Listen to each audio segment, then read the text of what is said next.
A noite caiu sobre o porto com uma tempestade de neve que cobriu as ruas com um manto branco, tornando o asfalto um território sem dono. Eram 20 horas quando o recolher obrigatório entrou em vigor, mas Delia não se importava. Aos 27 anos e com 7 meses e meio de gravidez, vestia um uniforme de zeladora desbotado e um corta-vento do falecido marido.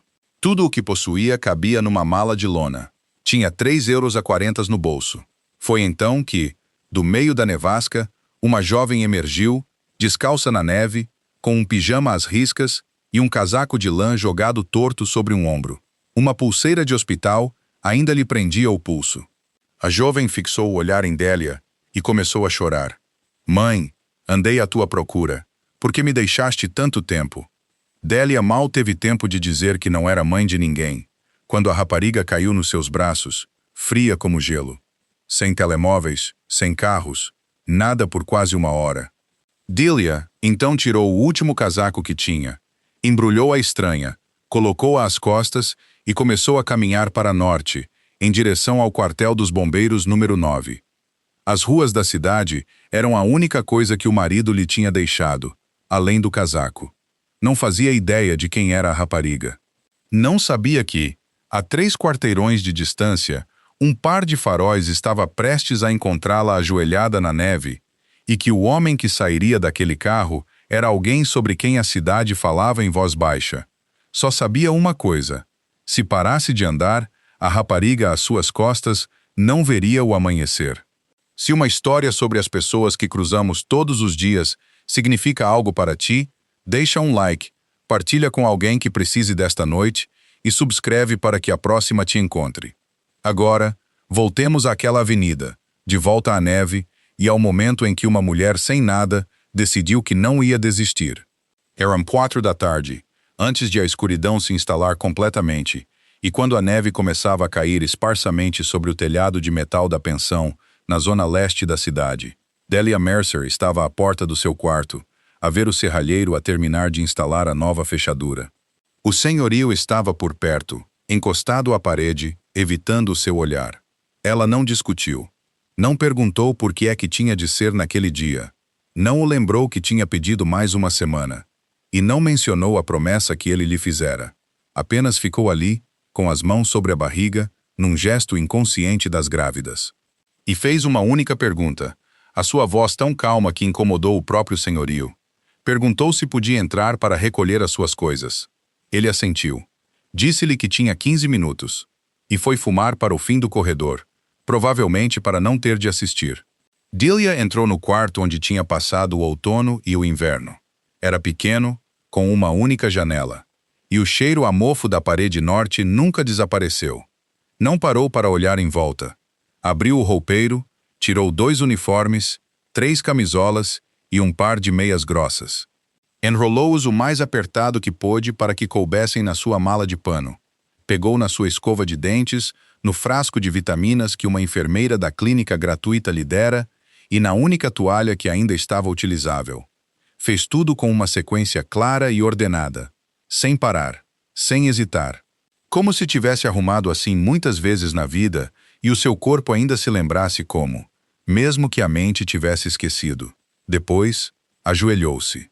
Alcançou o espaço estreito debaixo da cama e tirou uma lata antiga, o tipo de lata de bolachas que as pessoas se davam nos feriados. Abriu a tampa. Não havia dinheiro lá dentro, nem joias, nada que alguém considerasse valioso.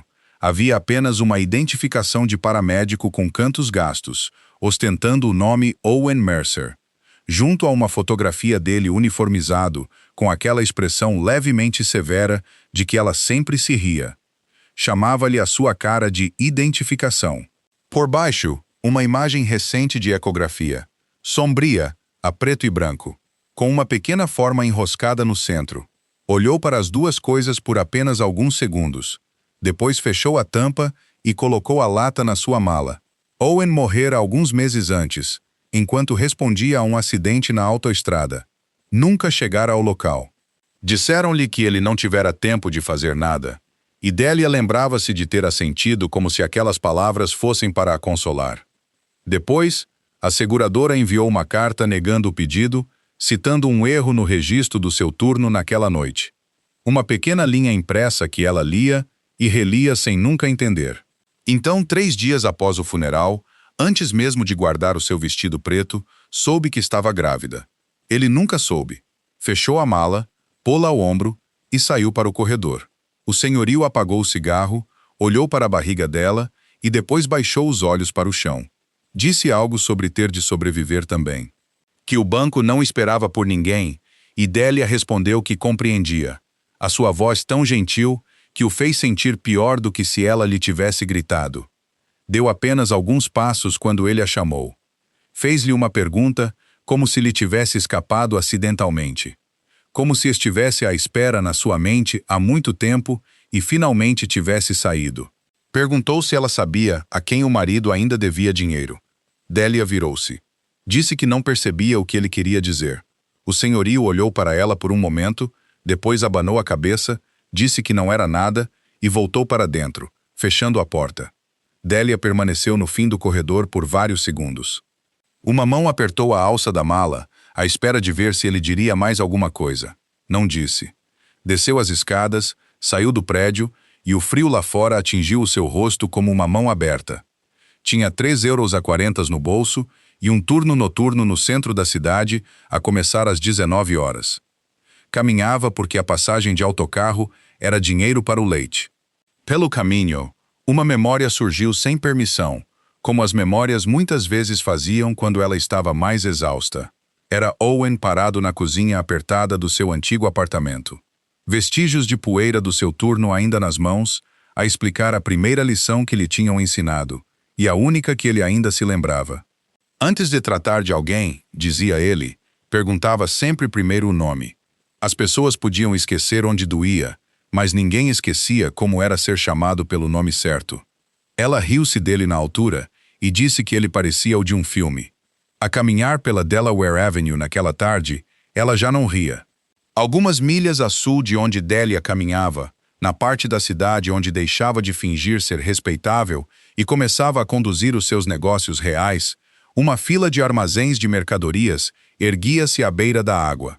Na cave do armazém número 4, 4 homens estavam à volta de uma mesa de madeira e nenhum deles estava sentado. O 5º homem sentava-se porque as suas pernas já não o sustentavam. Chamava-se Silvio. Trabalhava na central de despachos e 3 dias antes vendera um horário de navegação a pessoas do outro lado do rio. A porta abriu-se. Máximo Ferraro entrou e toda a cave ficou em silêncio de uma forma que só existia em lugares como aquele. Um silêncio nascido não do medo de fazer barulho, mas do medo de si mesmo. Tinha 34 anos, vestia um casaco de lã escuro sem gravata e uma cicatriz fina e antiga marcava-lhe a maçã do rosto esquerda. Não olhou para Silvio imediatamente. Tirou o casaco, alisou os 2 lados e depois pendurou-o no gancho atrás da porta, lenta e cuidadosamente, como um homem a chegar à casa do trabalho. Os 4 homens à volta da mesa observavam cada movimento. Já tinham visto isto antes, e sabiam que o momento em que ele pendurava o casaco era o momento de mais receio, porque se o mantivesse vestido, significava que pretendia sair rapidamente. Máximo puxou a cadeira em frente a Silvio e sentou-se. Não perguntou por quê, não perguntou quanto, quem lhe pagara ou quantas vezes o fizera.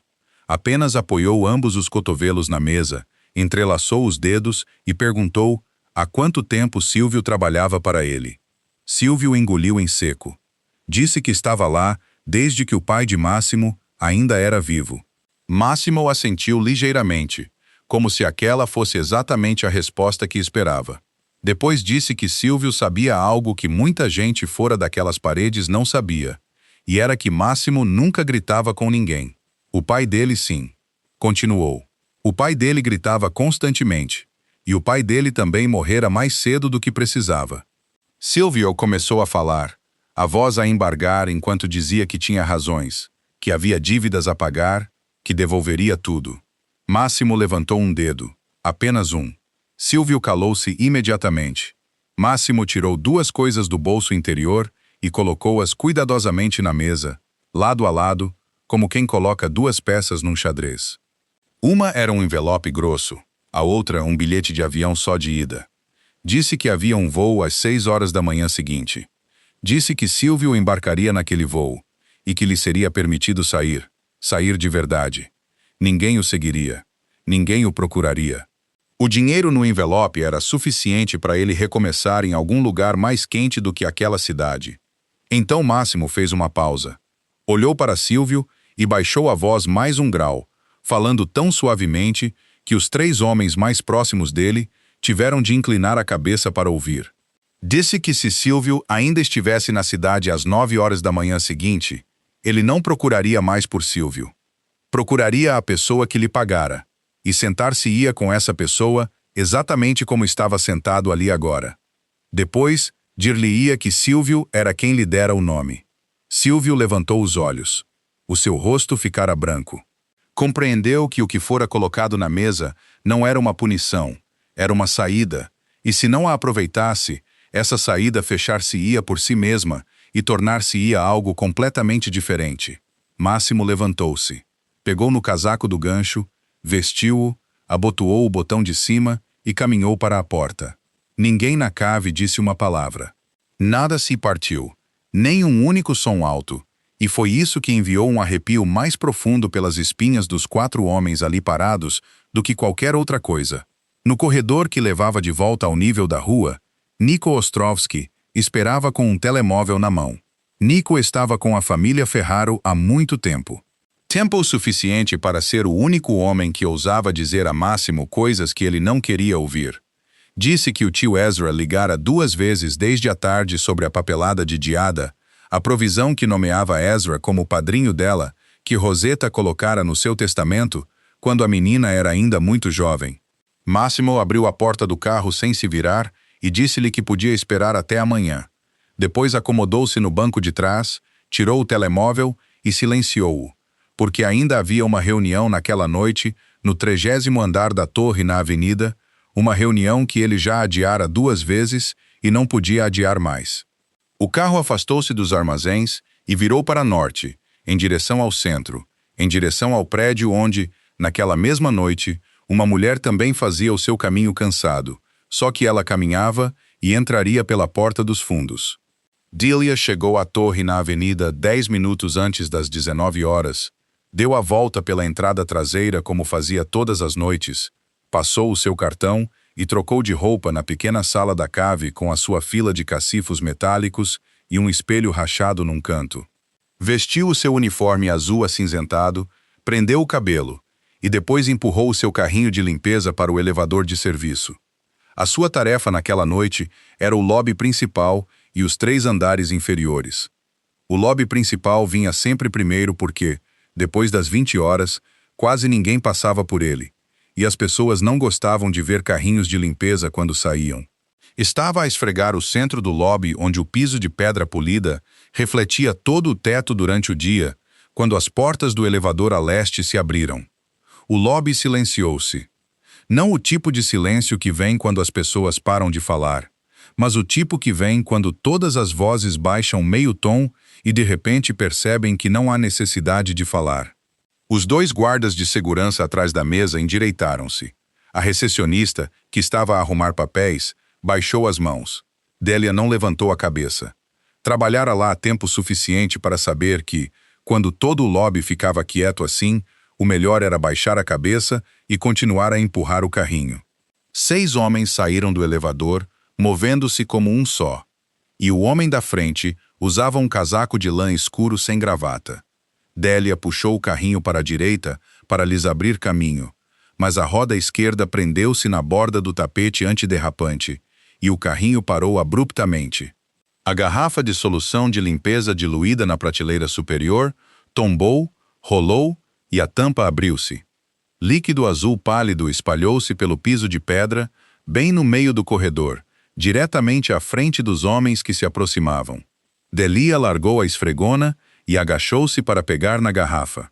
Pediu desculpa. Disse que não era escorregadio e que limparia imediatamente. Repetiu-se porque pensou que eles não a tinham ouvido da primeira vez. O homem da frente atravessou o derramamento. Não parou, não contornou, nem franziu a testa. Não olhou para baixo e não olhou para ela.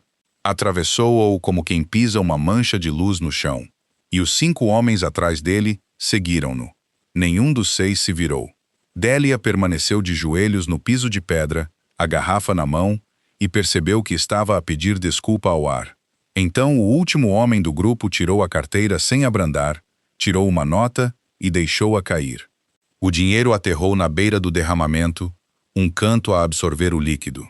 Pelo incômodo, disse ele numa voz normal, nem desdenhosa nem compassiva, a voz que alguém usaria ao pagar estacionamento. Ele também não olhou para ela. Délia olhou para a nota de 100 euros deitada no chão de pedra molhado. Pensou nos 3,40 € no bolso do seu casaco lá embaixo. Pensou na mala de pano dentro do cacifo metálico contendo tudo o que ainda possuía no mundo. Pensou onde dormiria naquela noite e não tinha resposta. Então pegou no dinheiro, levantou-se e apressou-se atrás deles. Moveu-se lentamente porque já não conseguia correr depressa. Uma mão a apoiar a parte inferior da barriga, enquanto a outra segurava a nota ao alto. Chamou por eles dizendo, Senhor, deixou cair isto. Na segunda vez que chamou, já tinha chegado à porta giratória. Lá fora, um carro preto esperava na berma com a porta traseira já aberta. O homem do casaco de lã entrou primeiro. O homem que deixara cair o dinheiro seguiu-o. A porta fechou-se com um som sólido e abafado, e o carro afastou-se da berma antes que Délia emergisse do vidro giratório. Ficou sob o toldo enquanto a neve varria o seu rosto de lado, a mão ainda erguida com o dinheiro, como se estivesse à espera de falar numa sala onde ninguém permanecia. Baixou a mão, voltou para dentro, limpou o derramamento, arrumou o carrinho, depois voltou para a cave, abriu o seu cacifo e tirou a lata. Dobrou a nota em 4 e colocou-a lá dentro ao lado da identificação de Owen. Não a gastou. Não conseguia explicar a si mesma por que não o fez. 20 minutos depois, a gerente do turno da noite esperava fora do vestiário com a folha de ponto na mão. Disse que era a 3ª vez naquele mês que as regras da empresa eram infringidas e que ela também não gostava de fazer aquilo. Délia perguntou se era porque ela chegara 12 minutos atrasada na segunda-feira. A gerente disse que sim. Délia assentiu. Tirou o uniforme, dobrou-o, colocou-o sobre o cacifo, pegou na sua mala de pano e saiu pela entrada dos fundos. Ao pisar o passeio da Delaware Avenue, o rádio da recepção de segurança anunciava que um bloqueio de trânsito em toda a cidade acabara de entrar em vigor. E para lá das portas, as ruas começavam a esvaziar-se. O peso da rapariga caiu sobre Délia, tão de repente que ela teve de dar um passo atrás para se equilibrar. E o primeiro instinto de Délia não foi compaixão, foi medo. Afastou gentilmente o ombro da rapariga, recuou mais um meio passo e envolveu uma mão protetoramente à volta da barriga, enquanto todos os pensamentos que uma mulher que anda sozinha numa rua vazia à noite era forçada a considerar lhe passavam pela mente. Pensou que poderia ser algum tipo de truque, pensou que outra pessoa poderia estar por perto na escuridão, por detrás da neve que caía, pensou em como não conseguia correr, não conseguia lutar, não conseguia fazer nada, e que se algo acontecesse, ela não seria a única a sofrer. Mas a rapariga não se agarrou a ela. Escorregou para baixo, aterrou de joelhos na neve, e desabou ali, ambos os braços soltos, a cabeça inclinada para a frente. E Délia viu 2 coisas ao mesmo tempo. A primeira era o que parecia ser uma fina faixa de plástico no pulso esquerdo da rapariga, do tipo que um hospital poderia colocar em alguém, amarelada pelo tempo, em vez de recém-feita naquele dia. A segunda eram os seus pés descalços, sem meias, sem sapatos, nada entre a pele dela e a neve profunda. E essa pele ficara de uma cor que Délia já vira antes e nunca quisera ver novamente. O seu medo recuou tão rapidamente como viera. Deu um passo em frente, ajoelhou-se e ajudou a rapariga a sentar-se com as costas contra as pernas de Délia. Chamou-a e perguntou se ela conseguia ouvir. A rapariga levantou a cabeça, e naquele momento, quando se olharam diretamente por baixo do candeeiro de rua, Délia percebeu o que era. Não era álcool. Já vira bêbados antes. Pessoas embriagadas olham nos teus olhos e riem-se, ou amaldiçoam, ou desabam completamente. Isto era diferente. O olhar da rapariga deslizou pelo rosto de Délia, passou por cima do seu ombro e depois regressou lentamente, um batimento depois do que devia ter, como se a imagem tivesse sido forçada a viajar por um caminho longo e sinuoso antes de chegar ao lugar onde pertencia. Então a rapariga abriu a boca e repetiu exatamente o que dissera antes, quase palavra por palavra, com a mesma inflexão e as mesmas pausas para respirar, perguntando por que é que ela tinha estado fora tanto tempo. Quando terminou, ficou em silêncio. E um pouco mais tarde, pareceu pronta para dizer tudo de novo. Délia conhecia esse ciclo. Vira-o em inúmeros turnos no centro de reabilitação fora da cidade, o lugar onde um dia trabalhou e amou, o lugar que fechou um verão e levou consigo a certificação que ela não podia pagar para renovar. Havia lá pessoas ainda mais jovens que esta rapariga e elas repetiam-se da mesma forma, os seus olhares a deslizar da mesma forma, chamando estranhos pelos nomes de pessoas que tinham morrido. E a primeira coisa que Délia aprendera lá era nunca discutir. Não digas que não é verdade. Não digas que estás enganada.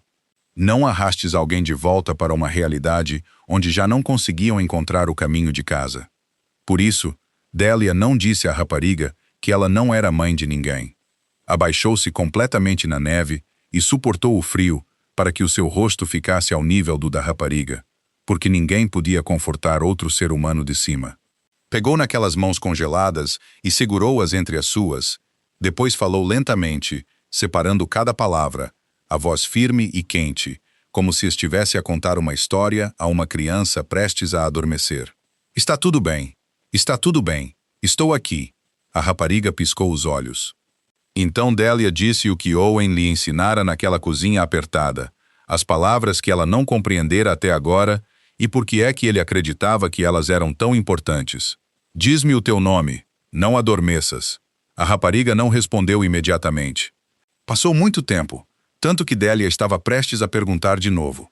Os lábios da rapariga moveram-se 2 vezes sem fazerem som, como se o seu nome estivesse algures muito fundo dentro dela e tivesse de ser puxado para cima, uma peça de cada vez. Então conseguiu dizê-lo. Disse o seu nome, Giada. Délia apertou gentilmente as mãos em volta das da rapariga, assentiu e repetiu o nome em voz alta, claramente, para que Giada pudesse ouvi-lo dito numa outra voz. Depois deu o seu próprio nome. Disse-lhe, o meu nome é Délia. E pediu a Giada para se lembrar dele. Giada olhou para ela. Algo naqueles olhos ficou quieto por um momento e parou de se afastar. Então a rapariga disse mais uma coisa, tão suavemente que Délia teve de se inclinar para ouvir. Uma frase que Délia carregaria consigo para o resto da vida. Esqueço-me de tantas coisas, disse a rapariga, mas lembro-me do meu nome. Délia tirou o corta-vento de Owen e embrulhou-o em volta de Giada, atando as mangas à volta do peito da rapariga para que não escorregasse. Depois levantou aqueles pés descalços para o seu colo e começou a esfregá-los. Usou a palma das mãos, gentil e firmemente, exatamente como lhe fora ensinado, e continuou a falar enquanto trabalhava para que a rapariga permanecesse acordada. Fez perguntas que não precisavam de resposta. Perguntou se Giada estava com frio e que canções gostava. Giada não respondeu a nenhuma delas. Mas a sua mão começou a mexer-se dentro do bolso da sua jaqueta de fleece, a procurar desajeitadamente, como a mão de alguém a usar luvas demasiado grossas. Por fim, tirou algo e estendeu-o. Sob o candeeiro de rua, captou a luz num brilho agudo. Era um anel antiquado com uma montagem alta. A pedra no centro não era grande, mas as suas facetas eram profundas, e a aliança de platina desgastara-se finamente por dentro, do jeito que apenas um anel, usado durante várias décadas, pode desgastar.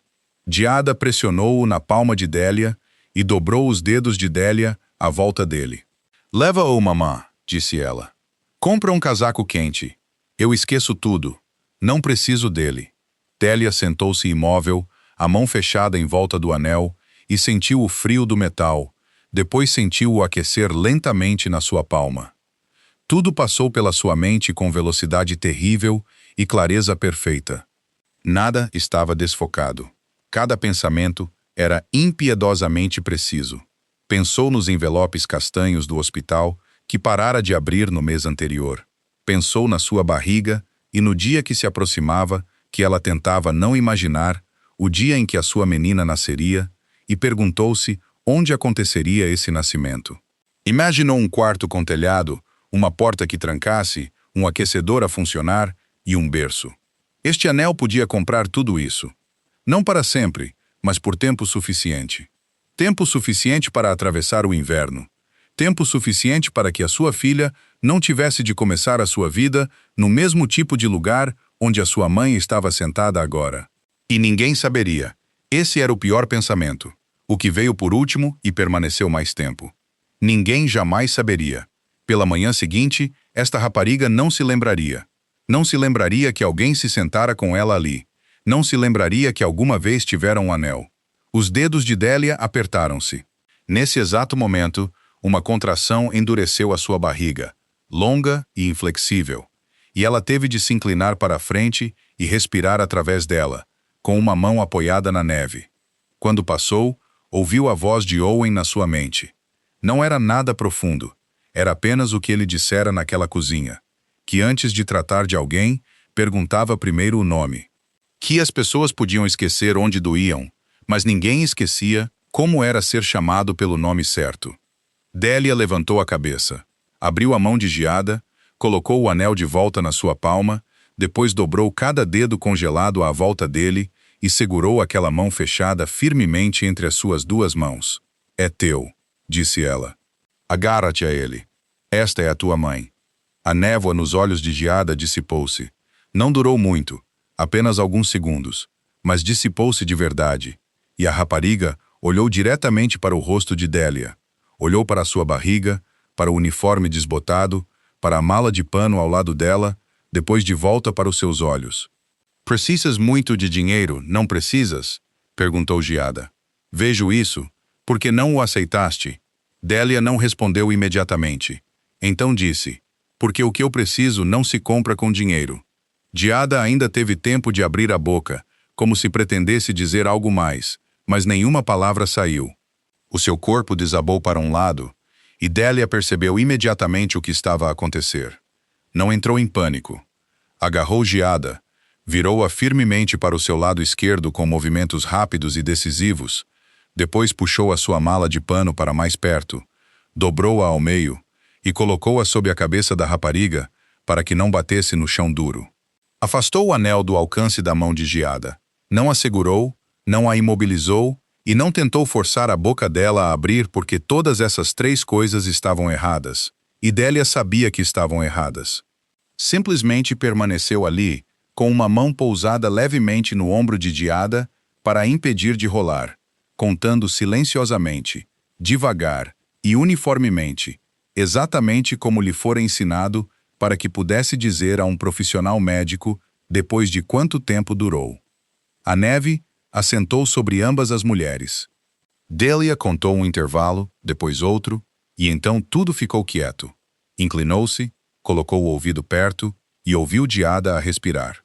A rapariga não recuperou a consciência. Délia levantou a cabeça e olhou em ambas as direções ao longo da avenida. Não havia nada. Nem faróis, nem pessoas, nem uma única loja com as luzes acesas. E da confusão que girava na sua mente, tirou a única coisa útil que ainda possuía. A única coisa que Owen lhe deixara além do seu casaco.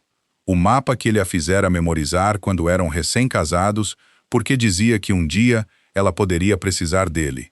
Sabia onde ficava o quartel de bombeiros mais próximo.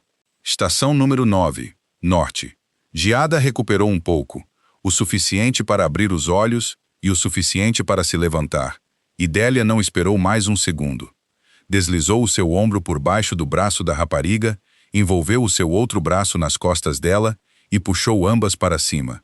Guardou o anel no bolso interior do corta-vento de Owen, abotoou-o e sussurrou ao ouvido de Giada. Anda comigo. Apenas anda. Não tens de pensar. Fizeram alguma distância assim. Os pés de Giada moviam-se, mas os seus passos eram desiguais, e sempre que a rapariga cedia, todo o seu peso caía sobre a anca esquerda de Délia. Cada vez que acontecia, Délia tinha de apertar a barriga para manter o equilíbrio, e cada vez que apertava, algo dentro dela contraía e depois libertava lentamente. Contou os seus passos. Contar Era mais fácil do que pensar. Depois de um tempo, Diada parou de andar. Não desabou completamente. As suas pernas simplesmente deixaram de lhe obedecer. E Délia sabia que não a conseguia mais suportar. Acomodou Diada contra um muro baixo, depois foi para o estacionamento ao lado, onde vários carros tinham permanecido cobertos com lonas durante todo o inverno. Escolheu a lona mais próxima, puxou os cordões que prendiam os seus cantos e usou todo o peso do seu corpo para soltar. Trabalhou com dedos que já não sentia, puxando repetidamente até a lona finalmente se soltar, e a força dela fê-la cair para trás no chão. Puxou-a, espalhou-a, deitou Diada em cima dela, dobrou ambos os lados em volta do corpo da rapariga para a cobrir completamente. Depois agarrou os dois cantos perto da sua cabeça, colocou-os sobre os seus ombros e puxou. Desta forma era melhor. O peso já não pressionava contra a sua barriga. Puxava pelos seus ombros e costas em vez disso. E a lona podia deslizar pela neve, mas era lento. Terrivelmente lento. Conseguiu uma dúzia de passos antes de ter de parar e respirar. Depois recomeçou. E durante essas pausas, começou a falar. Falou com a criança dentro dela. "Ouve-me, bebê?" disse ela. "Mamã não vai deixar ninguém para trás. E um dia tu também não." Disse as palavras em voz alta, com a voz quebrada, repetindo-as sempre que a sua cabeça começava a ficar leve, porque sabia o que essa leveza significava. Numa esquina, levantou os olhos e viu Owen. Estava ali de pé, uniformizado de paramédico, com as mãos nos bolsos, exatamente como costumava esperar do lado de fora do hospital, nas noites em que o seu turno acabava antes do dela. Ele não disse nada, apenas acenou-lhe uma vez. Dele olhou fixamente para ele por vários segundos, depois acenou de volta, baixou a cabeça e continuou a puxar. Não se perguntou se ele estava realmente ali. Naquele momento, não importava. Diada flutuava dentro e fora da consciência na lona, e uma vez perguntou fracamente para onde iam, Délia não a corrigiu. Não porque se esquecera de que não era mãe de ninguém, mas porque compreendera que naquela noite a verdade não ajudaria aquela rapariga. "Para casa", disse ela. "Mamã está a levar-te para casa." Diada calou-se e pareceu adormecer. Nas últimas 3 quadras, a lona foi inútil, porque os passeios tinham sido limpos em altos montes de neve que ela não conseguia transpor. Delia ficou a olhar para um desses montes por muito tempo. Depois ajoelhou-se, virou as costas à Diada, colocou os braços da rapariga sobre os seus ombros, agarrou ambos os pulsos firmemente com uma mão, apoiou a outra no chão e levantou-se.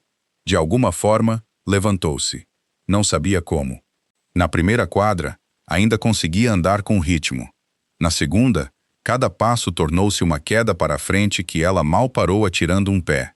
Já não sentia o frio, e sabia muito claramente que já não sentir o frio era o pior sinal de todos.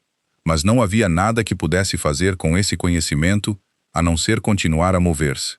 Repetiu o que dissera antes a criança dentro dela, mas desta vez as palavras já não saíam claramente. Na terceira quadra, o seu joelho esquerdo cedeu. Conseguiu virar-se para não cair sobre Diada, e desabou para um lado, ainda recusando largar os pulsos da rapariga. Ficou ali deitada por um tempo, depois rolou, plantou ambas as mãos no chão, arrastou Diada para cima dela mais uma vez e começou a rastejar. Rastejou para a frente um pouco de cada vez, ganhando meio braço a cada movimento, a cabeça baixa, a respiração soando como a respiração de outra pessoa ao lado dela. Não olhou para a frente para ver o quanto faltava. Olhou apenas para suas 2 mãos e disse-lhes para continuarem. No 30º andar da torre onde Délia estivera a esfregar os pisos mais cedo naquela noite, a reunião terminou mais tarde do que o esperado, e a primeira coisa que Máximo fez quando entrou no corredor foi ligar o toque do telemóvel de volta. O ecrã acendeu-se e não escureceu mais. Chamadas perdidas empilhavam-se uma após a outra de casa, da cuidadora, de Nico e de vários números que ele não reconhecia. Não abriu as mensagens. Foi direto para o correio de voz e ouviu. A voz de Marlene Voss encheu o corredor revestido a carpete, trêmula e embargada, enquanto dizia que Diada saíra. Que Marlene apenas se virara por um momento. Que procurara pela casa e pelos arredores e ligara para todo lado, e que não sabia para onde Giada tinha ido. Máximo ouviu a mensagem inteira. Não a reproduziu uma segunda vez. Caminhou direto para o elevador, e enquanto descia começou a fazer chamadas. Ligou para Nico primeiro, e falou brevemente sem explicar. Depois ligou para o gerente do armazém nos cais, o homem responsável pela frota de veículos, 2 homens na zona norte e 1 homem na zona leste. Nenhuma das chamadas durou mais de 15 segundos. Não perguntou se alguém estava ocupado. Não perguntou onde alguém estava. E ninguém lhe fez uma única pergunta em troca. Deu-lhes um endereço, um nome, e disse-lhes para procurarem. Quando chegou à garagem, os seus homens já estavam a sair para as ruas. Saíram numa noite em que toda a cidade estava sob bloqueio de trânsito, dirigindo por estradas vazias onde nenhum veículo deveria estar. E nenhum deles questionou isso sequer uma vez. Máximo pegou no volante e conduziu ele mesmo. Depois fez mais uma chamada. Ligou para o homem responsável pela rede elétrica ocidental, alguém que a família Ferraro conhecia desde o tempo do seu pai, e ordenou-lhe que acendesse todas as luzes de rua no distrito de Delaware, incluindo o trecho ao longo do parque e todas as ruas secundárias que o atravessavam. O homem do outro lado disse que não podia ser feito. Disse que a tempestade derrubara 2 subestações no norte, que a rede já estava sobrecarregada e que adicionar mais energia derrubaria todo o distrito. Máximo ficou em silêncio por vários segundos. Depois disse: "Desliguem outra coisa." Não disse o que deveria ser desligado. Não precisava. Terminou a chamada e saiu da garagem. 10 minutos depois, 4 quarteirões ao longo da Delaware Avenue estavam brilhando com luz no meio da tempestade. Tão brilhantes que, de cima, poderiam ter sido confundidos com uma pista de aterragem. Em algum lugar mais a oeste, vários bairros caíram abruptamente na escuridão, e ninguém explicou o porquê. Máximo dirigiu lentamente com a janela aberta, deixando a neve atingir o seu rosto sem se importar.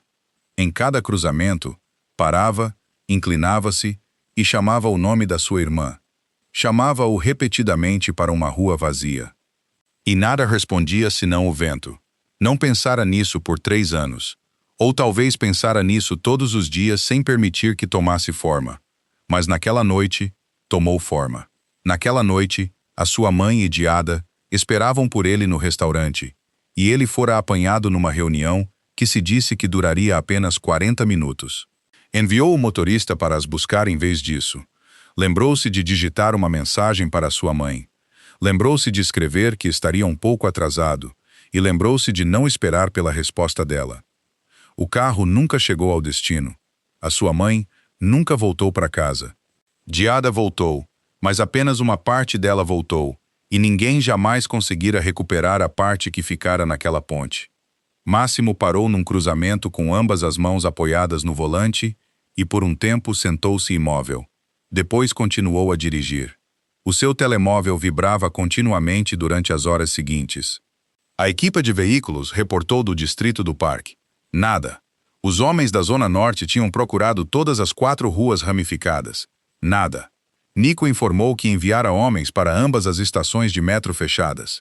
Nada. Outros procuraram varandas de igrejas, abrigos de autocarros e o quintal traseiro da escola primária. Nada. Os seus homens, os seus carros, o seu dinheiro, uma cidade inteira iluminada em desafio ao bloqueio de trânsito.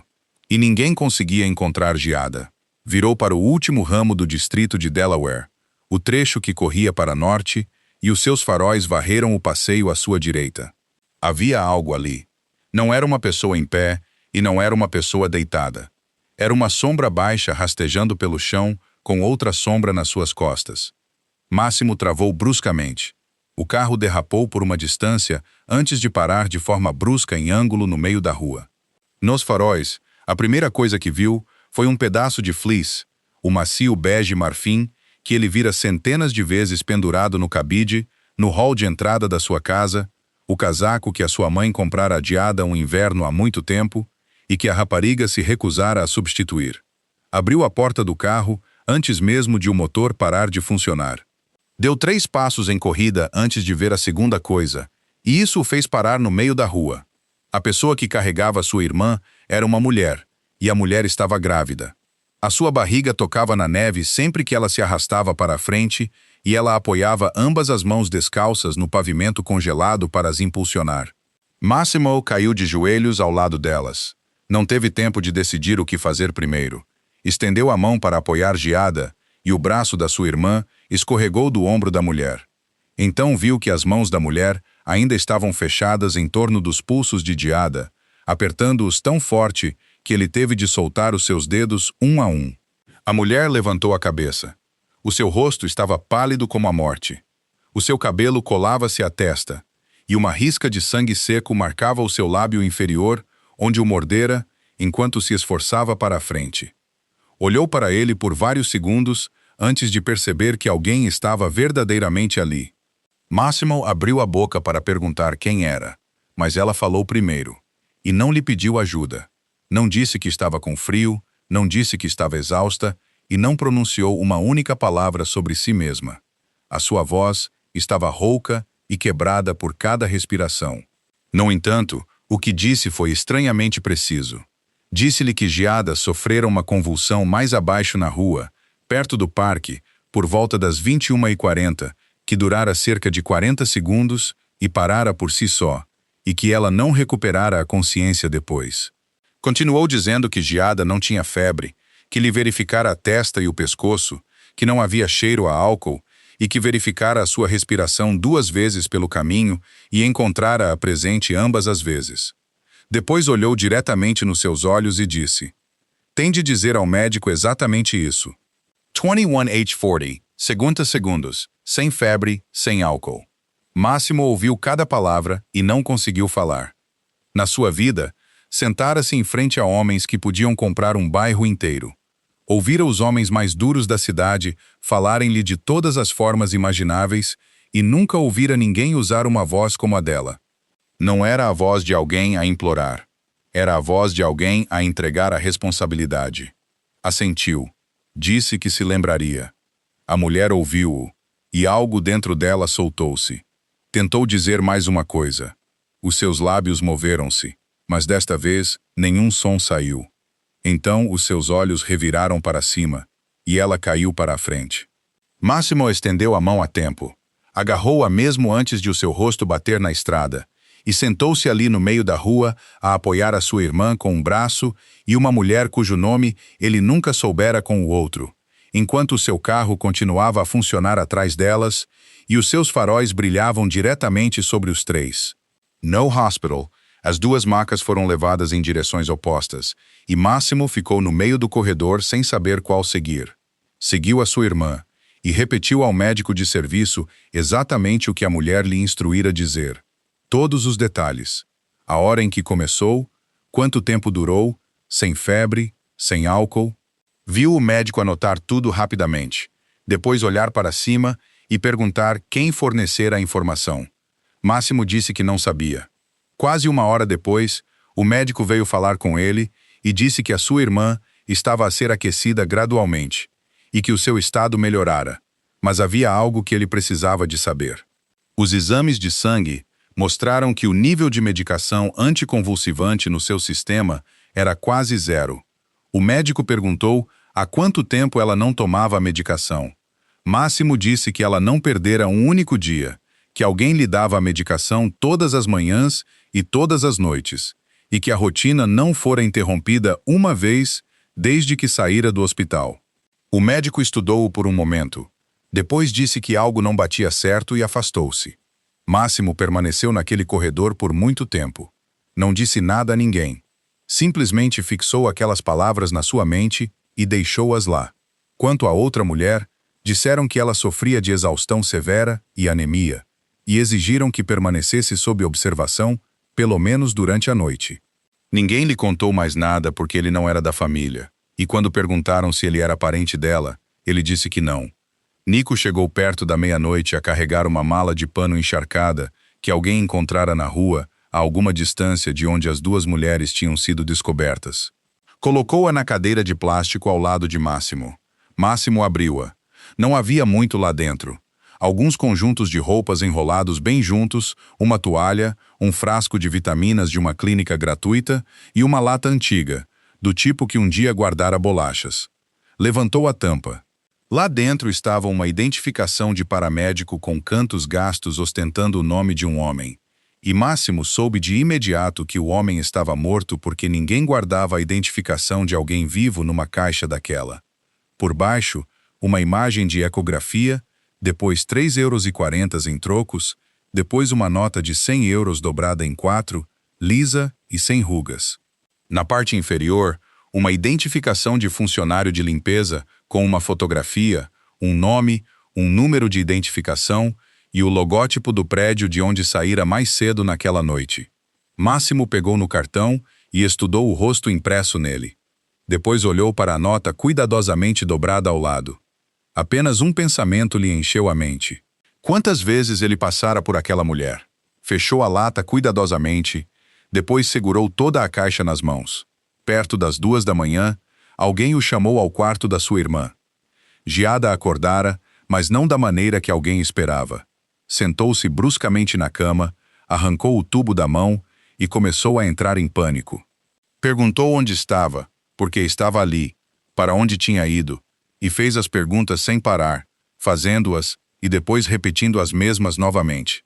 Máximo sentou-se na beira da cama e segurou-a pelos 2 ombros. Disse o seu nome. Disse-lhe o seu. Calma, estou aqui. Estás segura agora. Giada gradualmente acalmou-se. Sentou-se a respirar, os olhos baixos para o cobertor, e ele perguntou se ela se lembrava de alguma coisa. Ficou em silêncio por muito tempo. Depois falou com uma voz pequena e confusa, como alguém a emergir de um longo sonho. Havia uma mulher, disse ela. Ela não me deixava adormecer. Depois deitou-se e adormeceu.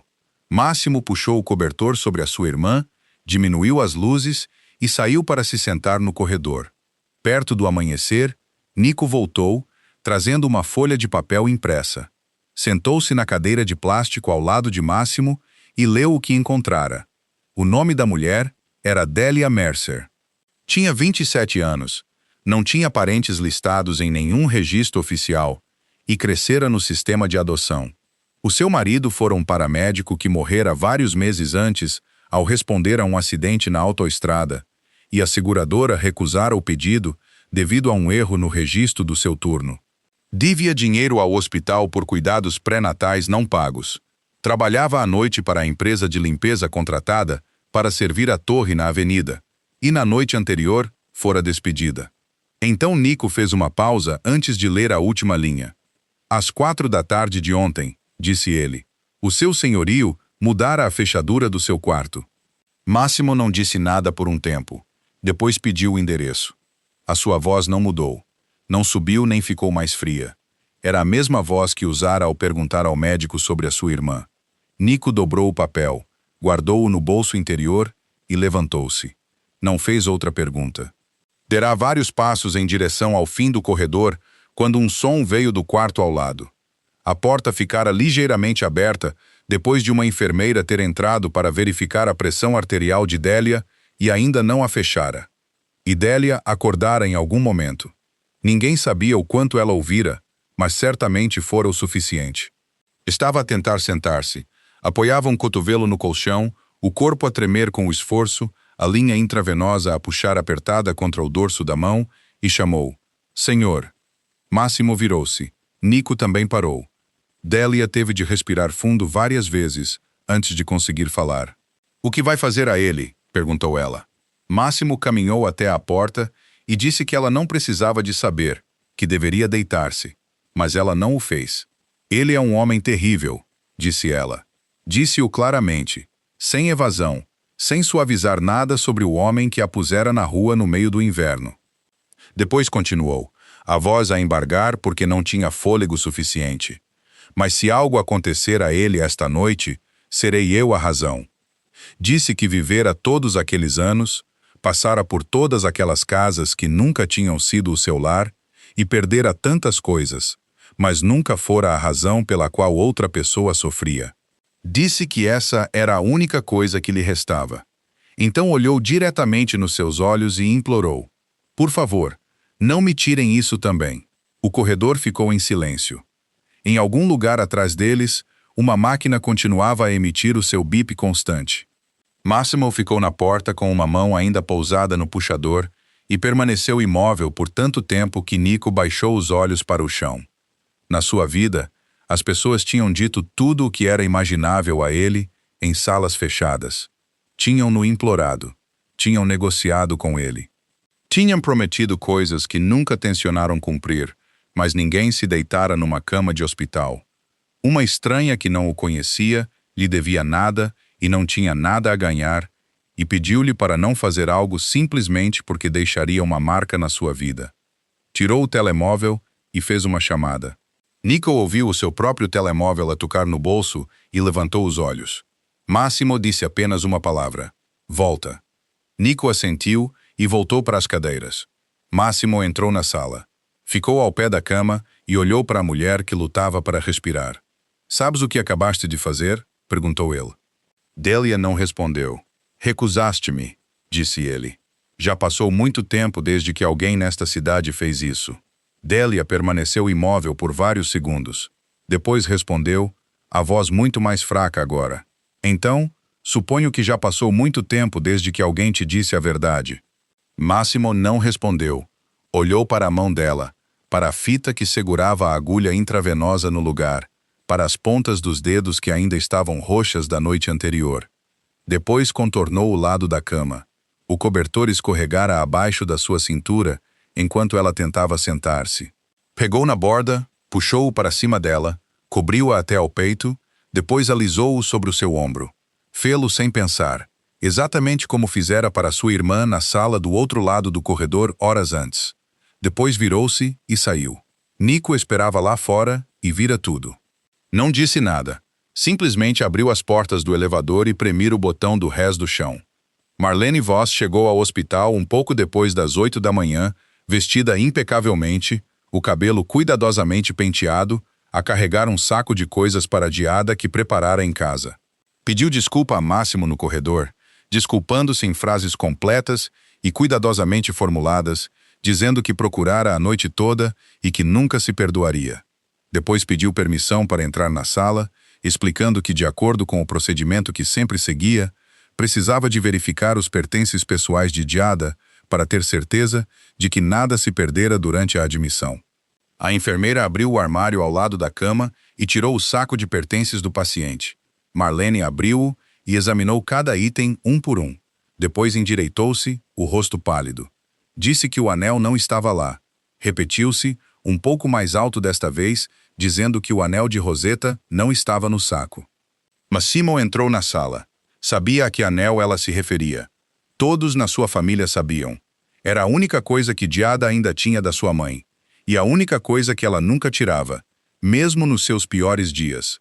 Marlene virou o saco de cabeça para baixo e esvaziou tudo sobre a mesa. Depois olhou para cima e disse, suavemente, mas alto o suficiente para que as pessoas paradas no corredor ouvissem cada palavra, que só havia uma pessoa com Giada na noite anterior. Ela não deu um nome. Chamou-a apenas de aquela empregada de limpeza sem teto. A história espalhou-se mais rápido do que as vozes podiam carregá-la. A enfermeira que abrira o armário deu um passo atrás. A enfermeira-chefe aproximou-se, fez várias perguntas, depois usou o telefone do hospital. Em minutos, 2 seguranças apareceram no fim do corredor. Não fizeram nada. Simplesmente ficaram ali parados. Alguém afastou a cortina no quarto vizinho para assistir, e quando a enfermeira entrou no quarto de Delia para substituir o seu saco intravenoso, a sua voz era completamente diferente do dia anterior. Era mais curta e seca, e já não perguntava como Delia se sentia. Delia sentou-se apoiada na cabeceira da cama. Ouvira tudo. As pessoas não precisavam de falar alto num hospital para elas ouvir. Marlene entrou e ficou ao pé da cama. Depois perguntou se Delia vira o anel. Perguntou com a voz de alguém que já decidira a resposta, e apenas perguntava por uma questão de aparência. Delia olhou para ela por um momento, depois disse, eu não o tirei. Disse-o uma vez, nem alto nem com tremor. Marlene perguntou para onde fora o anel. Então, ela ouve Giada não o pudera ter perdido sozinha, que Giada não se podia lembrar de nada, mas ela sempre mantinha aquele anel apertado na mão. Alguém no corredor gritou que deviam simplesmente contactar a polícia e acabar com isto. Délia virou-se para a porta onde Máximo estava de pé e falou pela segunda vez. Eu não o tirei, mas sei que nenhum de vocês vai acreditar em mim. Depois acrescentou, ainda mais suavemente do que antes. Estou habituada a isso. Ninguém respondeu. Marlene virou-se para Máximo e começou a falar sem pausa, insistindo que tinham de seguir o procedimento adequado, que se não reportassem agora, a seguradora não o trataria mais tarde, que ele tinha de pensar em Giada, e que aquele era uma recordação de Roseta, não apenas um objeto. Falou rápida e longamente, repetindo o nome de Roseta 3 vezes em menos de 1 minuto. Máximo não lhe respondeu. Olhou para a mulher na cama do hospital. Délia olhou diretamente de volta para ele, sem desviar o seu olhar nem por 1 segundo. Façam o que acharem certo, disse ela. Depois continuou, e a sua voz mudou. Já não era a voz de alguém a defender-se. Era a mesma voz de alguém a entregar a responsabilidade que ele ouvira uma vez antes na rua nevada da noite anterior. Mas se me levarem, por favor, arranjem alguém para se sentar ao lado da cama da vossa irmã. Ela estava muito assustada ontem à noite. Quando alguém acorda e não sabe onde está, é quando ela está mais assustada. Tudo o que ela precisa, então, é de alguém para se sentar ao lado dela e chamá-la pelo nome certo. Mais nada. O corredor ficou completamente silencioso. Os 2 seguranças permaneceram na extremidade, à espera. Marlene abriu a boca para continuar, mas Máximo levantou uma mão, não mais alto que o ombro. Ela calou-se. Ficou ali por mais alguns segundos, olhando para o saco de pertences do paciente deitado virado no chão sobre a mesa, depois virou-se para Nico e disse calmamente algumas palavras que mais ninguém na sala pôde ouvir. Máximo não chamou a polícia. Fez 3 coisas, e fê-las nessa ordem exata. Primeiro, foi ao escritório administrativo do hospital e pediu uma cópia do inventário de bens do paciente concluído quando Giada foi admitida na noite anterior. Imprimiram-no para ele em cerca de 10 minutos.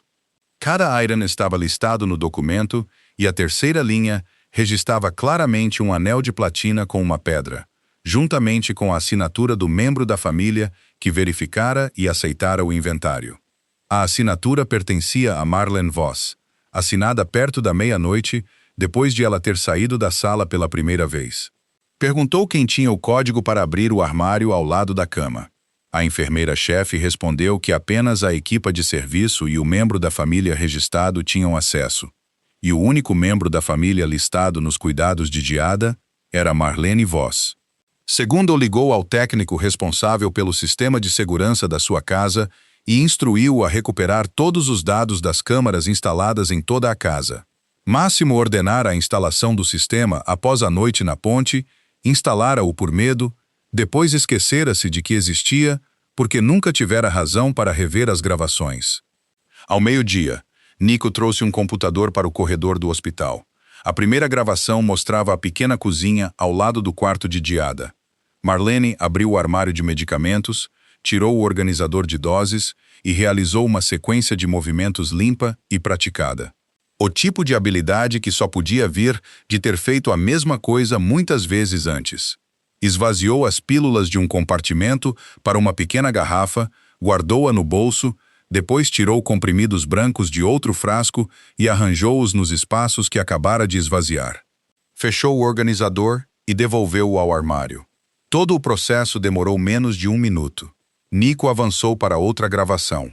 Mostrava a mesma cena num dia diferente, depois outra, depois outra. Máximo assistiu a todas sem dizer uma palavra. A terceira coisa aconteceu sem qualquer preparação da sua parte. Naquela tarde, Giada acordou muito mais lúcida do que estivera naquela manhã e conseguiu comer meia taça de mingau. Máximo sentou-se ao lado da sua cama e perguntou se ela se lembrava onde colocara o anel da mãe. Giada assentiu imediatamente. Dei-o à mulher, disse ela. Máximo perguntou novamente para ter a certeza. Giada disse que dera o anel à mulher e dissera-lhe para usá-lo para comprar um casaco quente. Então continuou, falando tão calmamente como se estivesse a relatar algo pequeno e sem importância. Ela fez-me devolvê-lo. Ela até levantou a mão e dobrou os dedos para dentro, imitando exatamente como alguém lhe fechara a mão em volta do anel naquela noite. Máximo permaneceu em silêncio por muito tempo depois disso. Trouxe Marlene para uma sala vazia no fim do andar. Ele não gritou, não se levantou da cadeira. Apenas virou o ecrã do computador para ela, premia play e sentou-se em silêncio enquanto ela assistia. Marlene aguentou cerca de metade da gravação antes de levantar uma mão para cobrir a boca. Começou a falar das suas dívidas, do seu irmão mais novo, de coisas que Máximo ouviu sem reter uma única palavra. Então ele fez-lhe apenas uma pergunta.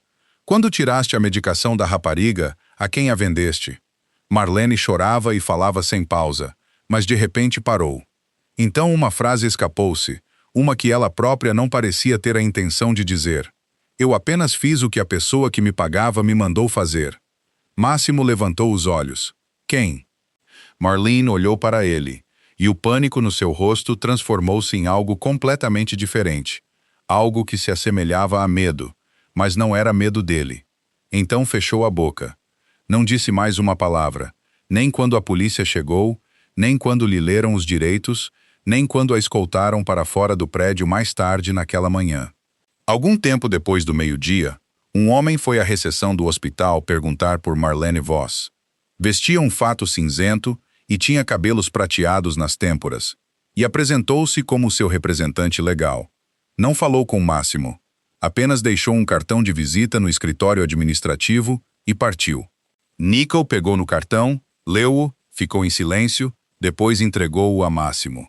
Ostentava o nome de um escritório de advocacia no centro da cidade e, por baixo, o nome do homem que acabara de chegar. Um nome conhecido por todos na cidade que alguma vez estivera envolvido num caso criminal. O tipo de advogado que uma pessoa só podia reter com muito dinheiro e muitas coisas a esconder. Máximo estudou o cartão por muito tempo. Depois disse, a sua voz não mais alta do que antes. Uma cuidadora não pode pagar este nome. Dobrou o cartão entre 2 dedos e entregou-o a Nico. Descobre quem está a pagar. A busca por quem estava a pagar começou no lugar que Máximo evitara por 3 anos. Disse a Nico para recuperar todo o arquivo do acidente na ponte, tudo o que restava em armazenamento. O relatório da cena, o relatório do resgate, a lista de veículos e os nomes de todas as pessoas que estiveram lá. Ordenou-o porque acreditava que se alguém pagara a uma cuidadora para reter a medicação da sua irmã por mais de 1 ano, a razão não estava enraizada no presente. Estava enraizada naquela noite. Os arquivos chegaram tarde na tarde seguinte. Uma pilha grossa de cópias desbotadas. Muitas delas carimbadas para armazenamento de arquivo. Nico sentou-se no corredor do hospital a virar as páginas uma a uma, marcando cada lugar onde o nome de uma pessoa aparecia. Máximo sentou-se ao seu lado, sem segurar nada, olhando pela janela. Então a mão de Nico parou. Virou a página, leu-a novamente, depois passou-a a Máximo. Era o relatório da primeira equipa de ambulância a chegar à cena, registrando a sua hora de chegada, a condição inicial de cada pessoa e os procedimentos que tinham realizado.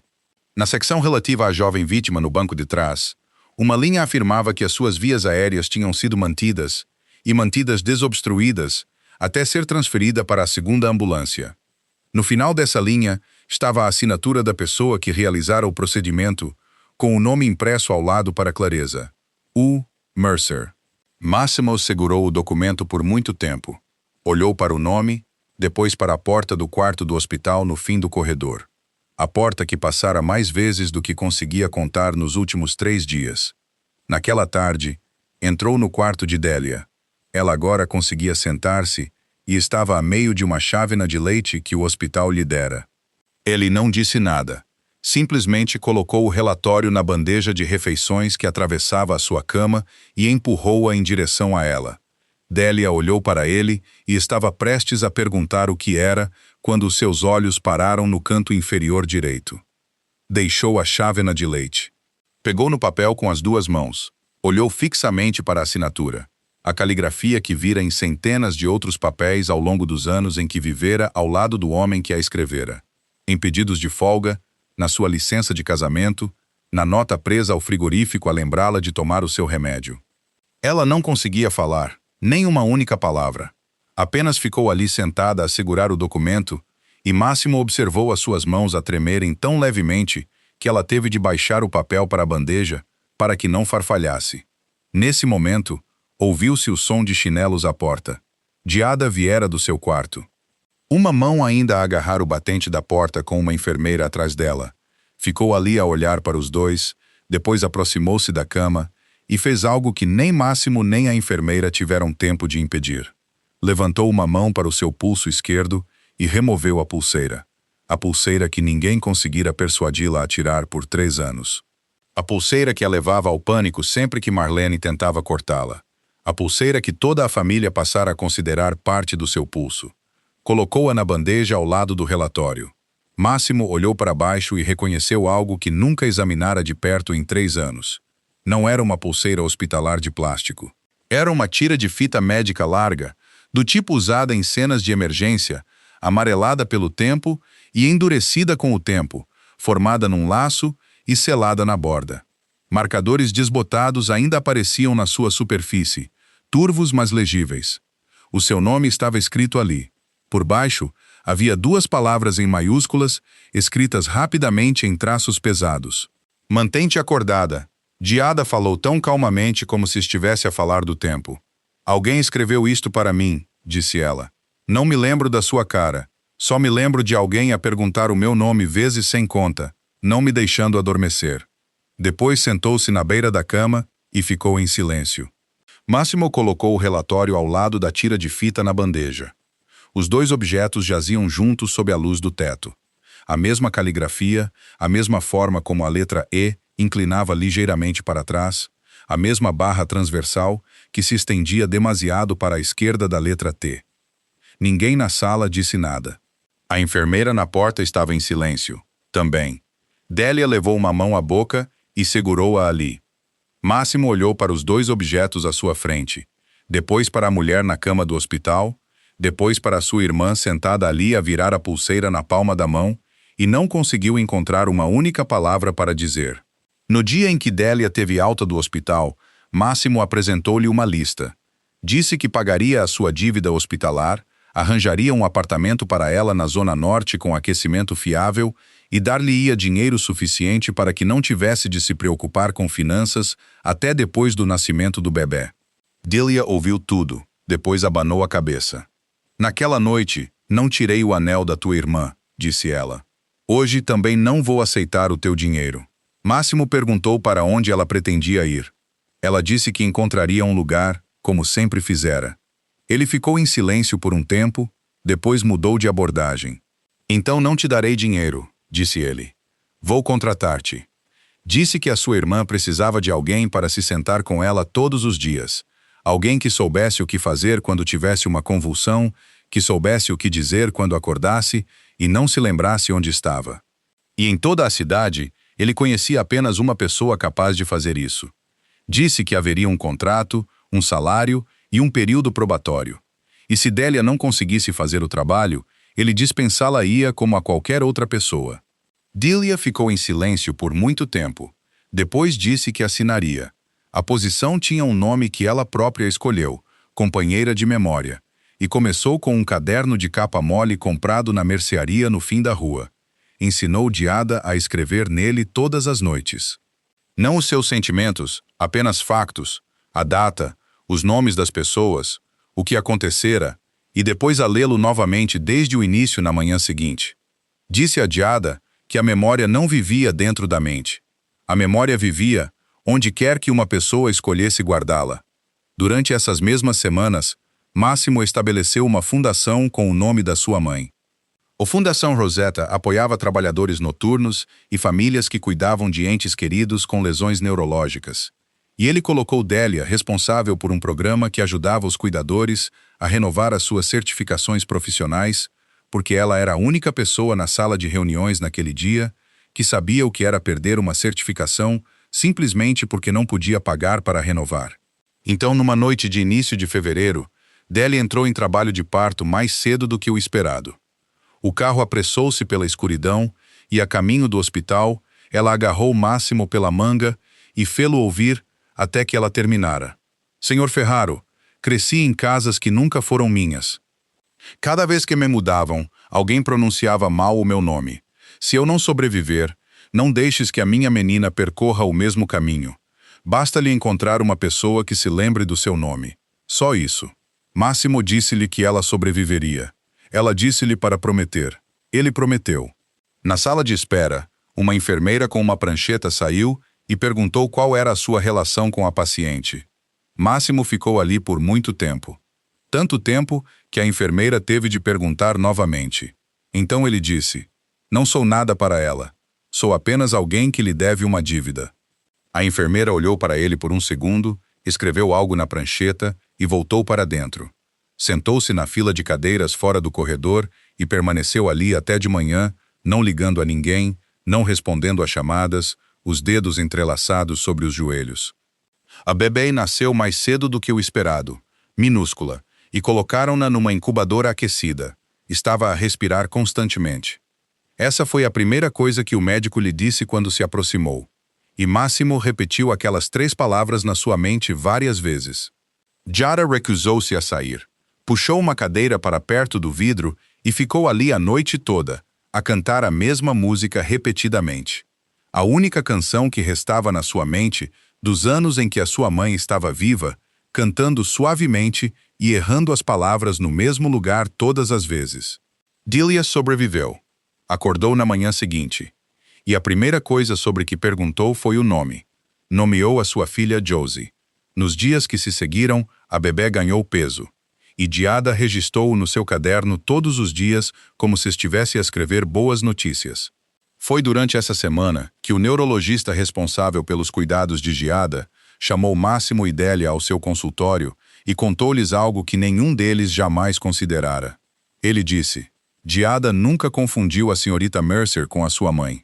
Disse que o que restava dentro dela da noite na ponte não era uma imagem ou um rosto. Era uma voz a perguntar o seu nome e a dizer-lhe para não adormecer. E a mente humana preservava coisas assim por mais tempo do que qualquer outra coisa. Perguntou a Delia o que ela dissera a Giada primeiro na noite da tempestade de neve. Delia repetiu as palavras exatas. "Diz-me o teu nome."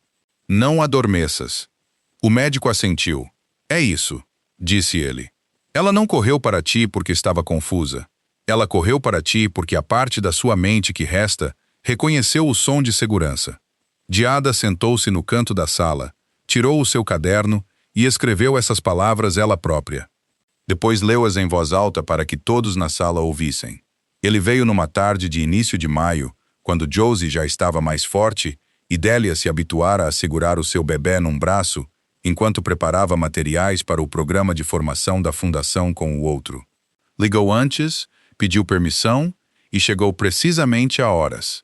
Ezra Vance tinha mais de 60 anos, com cabelos prateados cuidadosamente penteados e uma voz calorosa, e possuía aquela polidez encontrada em pessoas que passaram tanto tempo em salas de conferências que a cortesia se tornara um reflexo em vez de um esforço. Ellie não entrou na casa. Sentou-se à mesa na varanda, perguntou primeiro sobre a saúde do bebê, perguntou se ela dormia bem, e fez essas perguntas como um homem que genuinamente queria saber. Depois colocou um fino maço de documentos na mesa. Não o empurrou para Delia. Simplesmente pousou e deixou-o ali. Disse que sabia que ela devia dinheiro ao hospital, e deu o valor exato até ao último cêntimo. Disse que sabia que ela alugava a sua casa mês a mês, e que o senhorio anunciara um aumento a começar no outono. Disse que sabia que ela não abrira uma conta poupança para sua filha, porque fazê-lo exigia um depósito inicial que ela não tinha. Disse tudo isso não como uma ameaça, mas na voz medida de alguém a expor uma situação para que outra pessoa a examinasse ao seu lado. Então abriu o maço. Lá dentro estava um cheque de 250 mil euros, já assinado. Havia documentos para uma casa de 3 quartos noutro estado, onde os invernos eram muito mais curtos do que ali. Havia um fundo educacional em nome de Josie Mercer, totalmente financiado até a faculdade. E havia uma carta a confirmar que toda a dívida hospitalar de Delia seria paga em 7 dias.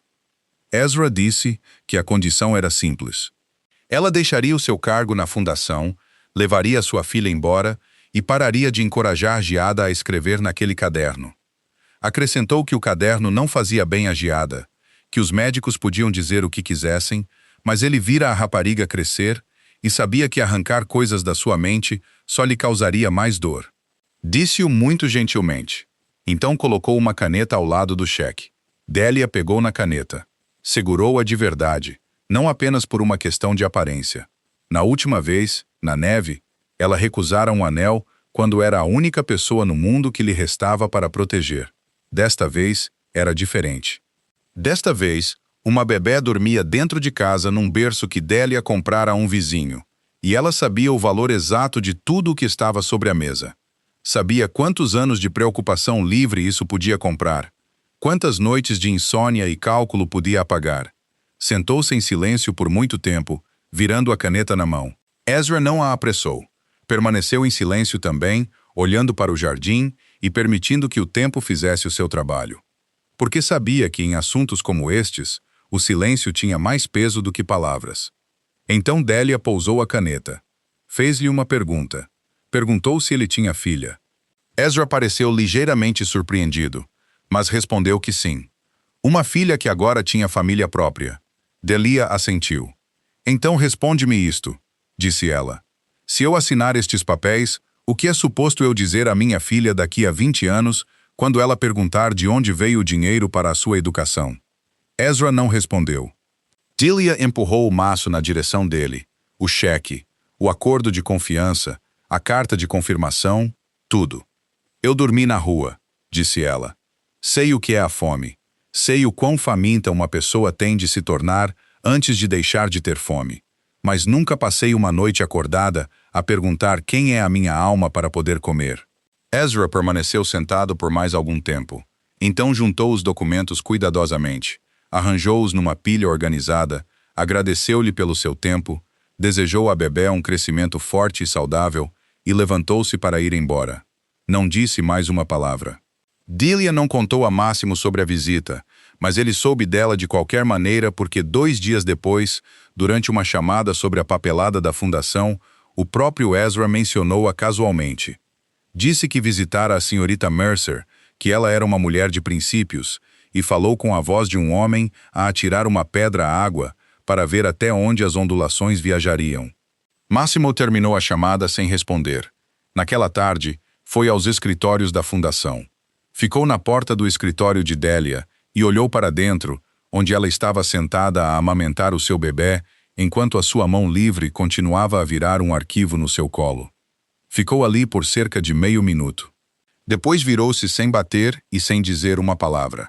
Começou num lugar que ninguém na Casa Ferraro conseguia ver. No centro de detenção, Marlene Voss tinha permissão para fazer chamadas telefônicas agendadas e ligou a Ezra Vance não para pedir ajuda, mas para negociar. Disse-lhe que a mulher Mercer fazia Giada escrever num caderno todos os dias, que Giada agora conseguia lembrar-se de coisas da semana anterior e que recentemente ela lera uma entrada em voz alta à frente do seu médico. Marlene disse que apenas queria lembrá-lo que ela estava sentada ali sozinha e esperava que ele não se tivesse esquecido dela. Ela não fazia ideia do que acabara de pôr em movimento. Ezra terminou a chamada, e naquela mesma tarde começou a trabalhar. Mandato absoluto. Leia primeiro. Você não é um tradutor. Você é um autor de adaptação nativo em português e roteirista de YouTube. Você receberá uma transcrição em inglês. Você deve recontar a mesma história como se ela tivesse originalmente acontecido no país onde o português é a língua principal, holandês, Países Baixos, alemão, Alemanha, francês, França, espanhol, Espanha, etc., escrita do zero por um autor nativo em português para um público nativo de YouTube.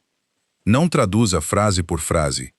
Primeiro, entenda completamente a história. Depois reescreva-a com suas próprias palavras nativas em português. Se você se pegar traduzindo linha por linha, pare e reescreva. Regras inegociáveis. Quebrar qualquer uma delas, igual a resultado errado. 1. Língua. Escreva 100% em português nativo, natural e fluente. Nem uma única frase ou palavra em inglês. 2. Localize tudo. Substitua todos os elementos americanos ingleses por equivalentes autênticos do país de língua portuguesa. Nomes de personagens. Converta cada nome para um nome nativo português típico e nunca mantenha um nome em inglês. S. Para holandês, John, Dan, Sarah, Sen, Vera, Lot, Marcus Bram. Para alemão, John Lucas, Sarah Anna. Cidades e lugares. Os lugares reais no país de língua portuguesa. Nova York, Amsterdã, Roterdã para holandês, Berlim, Munique para alemão.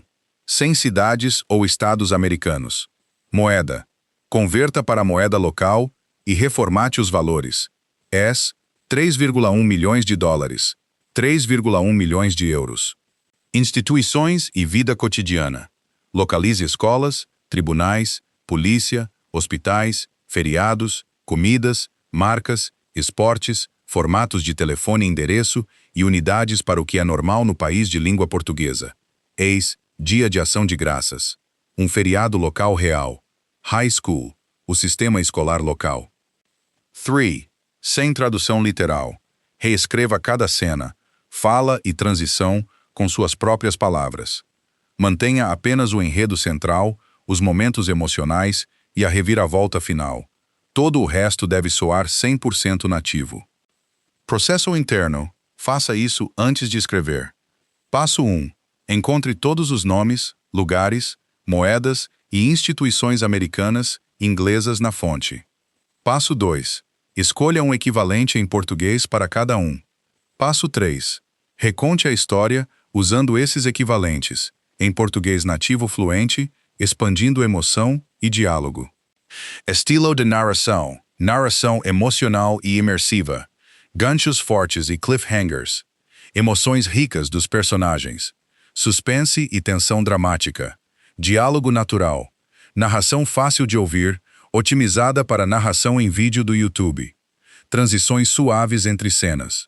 Combine o registro de cada personagem, adolescente, adulto trabalhador, idoso, autoridade, com um tom crível e fala cotidiana natural em português, com expressões idiomáticas e coloquialismos realistas, nunca forçados ou ofensivos. Q.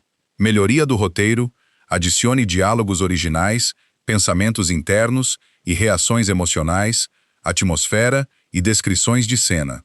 Fortaleça momentos dramáticos e torne os personagens memoráveis. Expanda sessões fracas com conteúdo original. Otimização para TTS. Português claro e natural. Frases fáceis de ler em voz alta. Evite estruturas complicadas. Fluxo de narração suave. Formato de saída. Produza apenas o roteiro final em português. Comece diretamente com a história. Sem prefácio, sem claro. Aqui está. Certamente, Elbet, Naturlich. Sem notas, sem resumo, sem comparação, sem separadores. Sem cabeçalhos de markdown.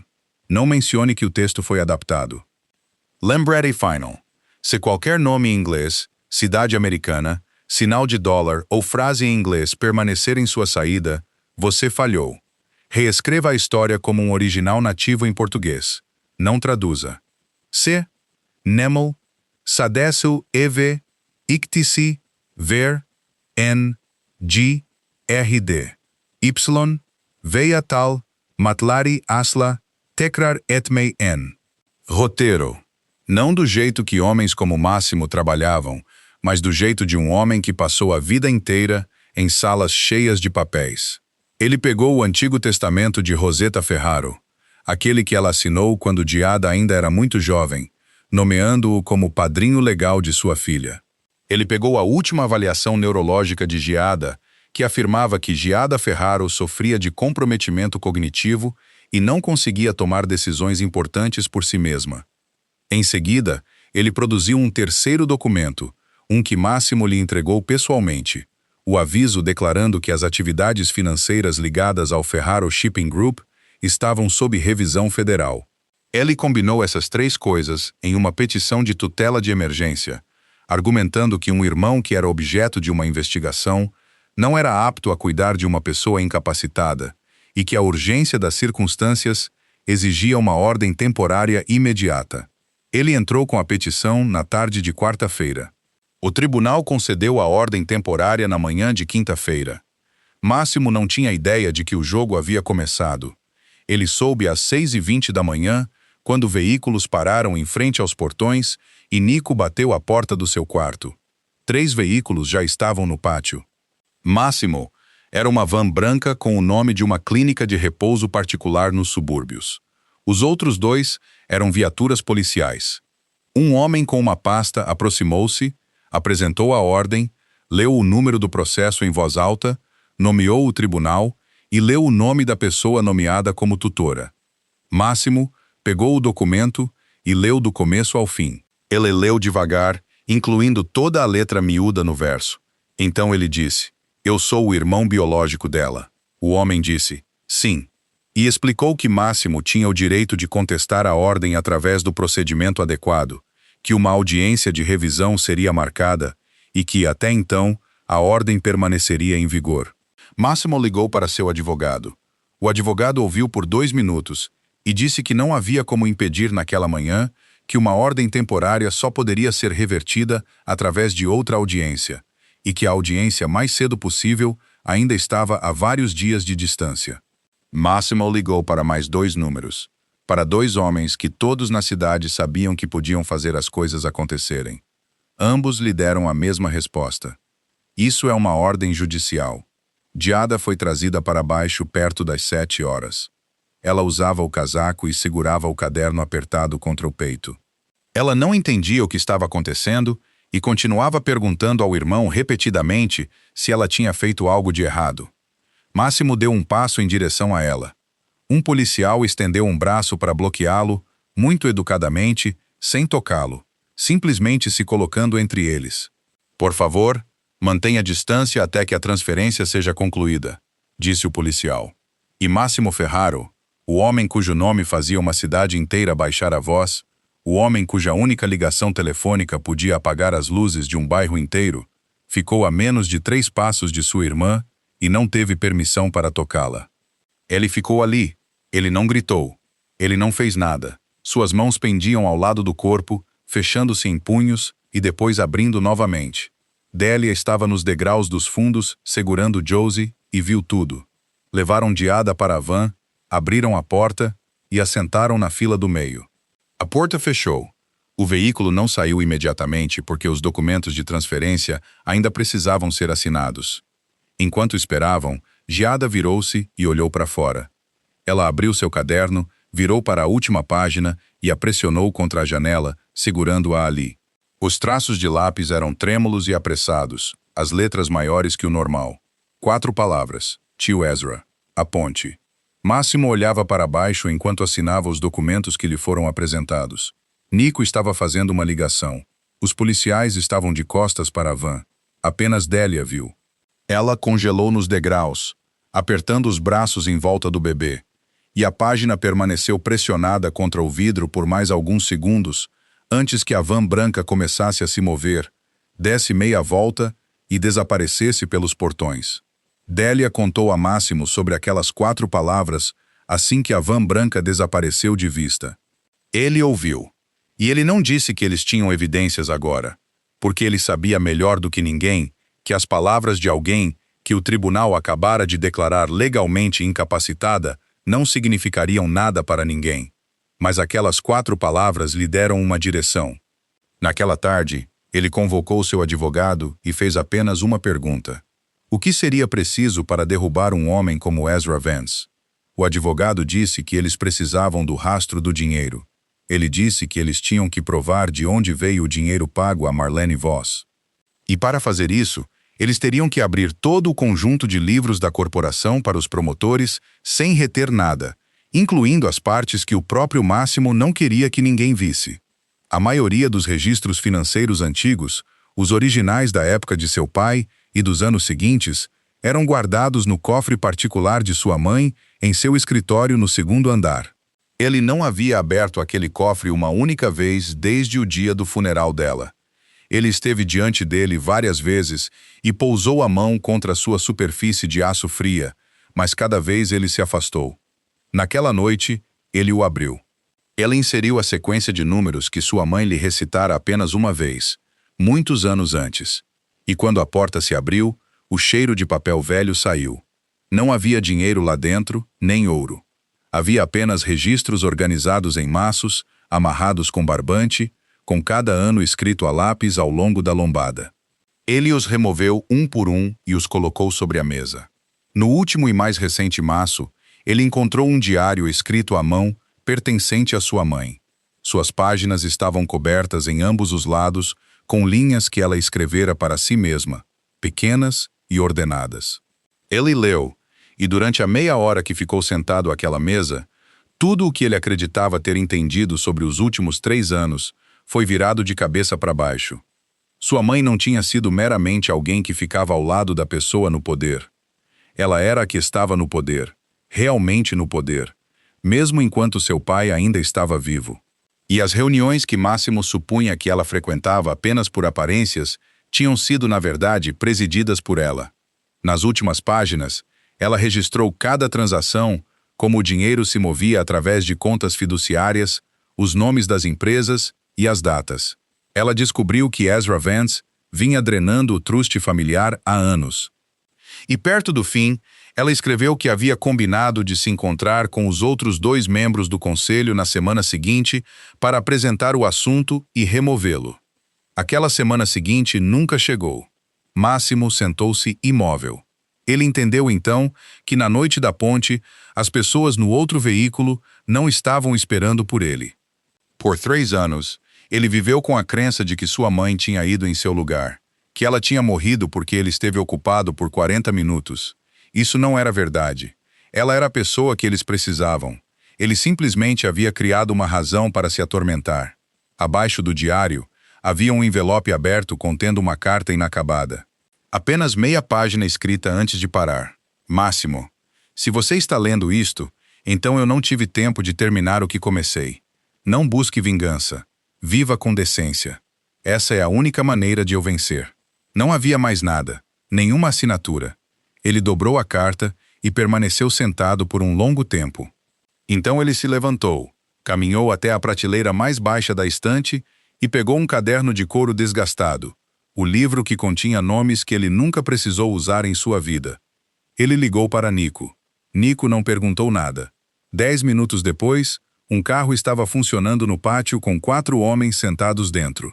Máximo colocou o casaco, pegou o caderno de couro e desceu. Délia estava parada no pé da escada, bloqueando a passagem para a porta. Ela não estava segurando o bebê. Ela havia deixado Josie em algum lugar da casa antes de sair, o que significava que ela sabia de antemão que estaria em seu caminho. Ela não implorou, ela não disse para ele não ir. Ela olhou para o caderno de couro em sua mão, então levantou os olhos para o rosto dele. Se você for esta noite, amanhã as pessoas dirão que sua irmã foi resgatada por um criminoso. Máximo ficou ali. Você sabe o que eu vou perder se fizer isso do seu jeito? Perguntou ele. Délia disse que sabia. Então ela disse, naquela noite eu também não tinha mais nada, e ainda carreguei por 9 quarteirões. Perder tudo não vai te matar, Sr. Ferraro, mas se tornar a coisa que você odeia, vai. O motor do carro continuou funcionando constantemente lá fora. Máximo olhou para o caderno em sua mão, então o colocou no armário no pé da escada, e nunca mais o pegou. As 4 palavras na página do caderno pressionada contra o vidro apenas lhe disseram onde cavar. E o que ele desenterrou não foi a memória de ninguém. Foi dinheiro movendo-se através de contas. Nas páginas finais do caderno de sua mãe estava o nome de uma conta fiduciária. E quando seu advogado rastreou esse nome, ele revelou uma cadeia de pagamentos regulares que remontava a mais de 1 ano, todo mês no mesmo dia, pelo mesmo valor, transferido para uma conta sob o nome de Marlene Voss. Esse trustee havia sido criado, assinado e administrado pelo próprio Ezra Vance. Essa era a verdadeira evidência. Mas para usá-la, eles precisavam apresentá-la, e para apresentá-la, eles tinham que entregar o local onde ela havia sido encontrada, o que significava todos os livros da corporação, tudo, sem reter nada. Nico ouviu. Depois sentou-se em silêncio por um longo tempo antes de finalmente falar.